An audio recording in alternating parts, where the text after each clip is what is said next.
भक्त और भगवान का संबंध होता बड़ा गजब का है। भक्त अपनी ही मस्ती में अपने भगवान के साथ ठिठोली करता रहता है और उधर से भगवान भी मस्त अंदाज में उसके खेल में शामिल हो जाते हैं। ऐसी ही एक अनूठी सी चुहल इस भक्त ने भी अपने प्रभु के संग की। संत मलुकदास जी के मन ने न जाने एक दिन कैसी हट पकड़ ली। वे बोले, प्रभु, मैंने प्रण लिया है कि आज मैं पूरा दिन कुछ खाऊंगा और नहीं पीऊंगा। देखता हूं कि कोई मेरे इस प्रण को कैसे तोड़ता है। यदि आप में ताकत है तो मुझे खिलाकर दिखाओ।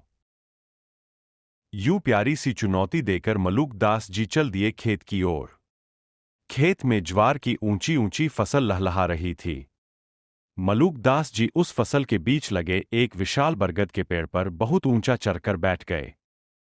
मन ही मन खिलखिलाकर बोले, क्यों प्रभु, मान गए कि तुम्हारे भक्त में भी दम है।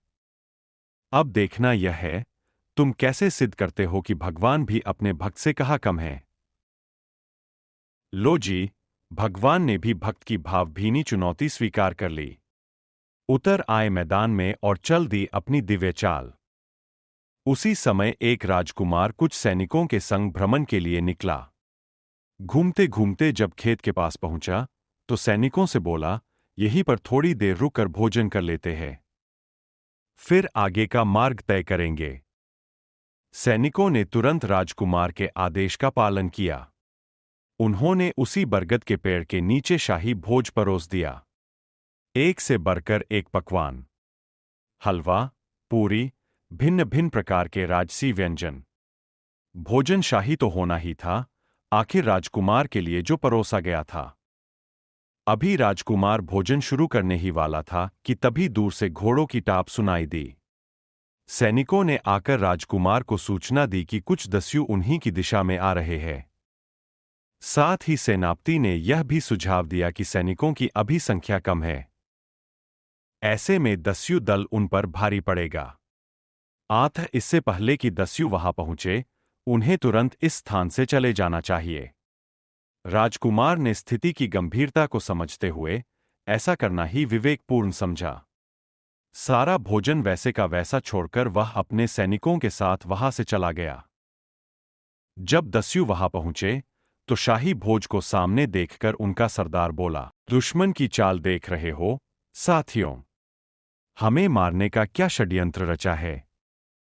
भोजन में विष मिलाकर यूं परोस दिया ताकि हम सब इससे आकर्षित होकर इसे खा ले और मूर्खतावश अपने प्राणों से हाथ धो बैठें।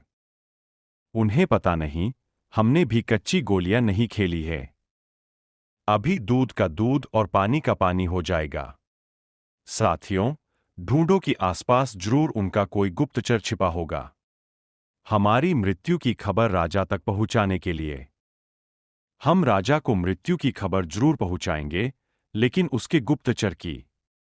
तभी दस्युओं की दृष्टि पड़ी बरगद के पेड़ पर बैठे हमारे अलमस्त संत मलुकदास जी पर। बस, अब क्या था।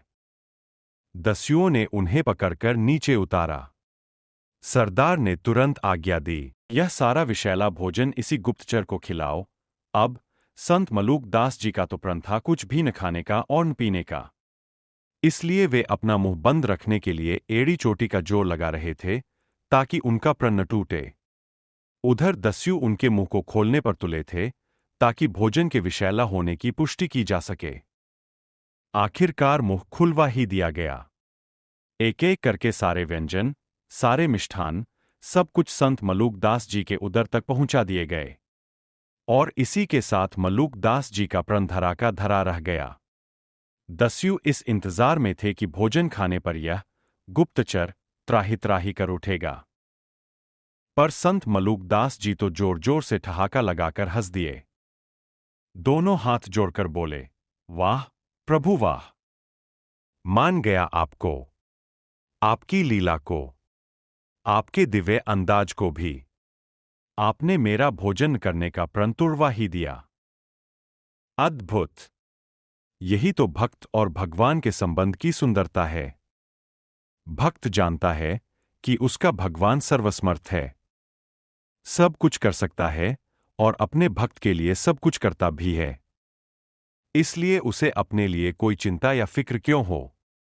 वह तो अपने प्रभु के संग सदा आनंद में मग्न रहता है, अपने प्रभु की प्रभुता और दिव्यता का खुद भी आनंद लेता है, साथ ही संसार को भी भक्त भगवान के संबंध की मिठास का एक प्यारा सा एहसास करा देता है।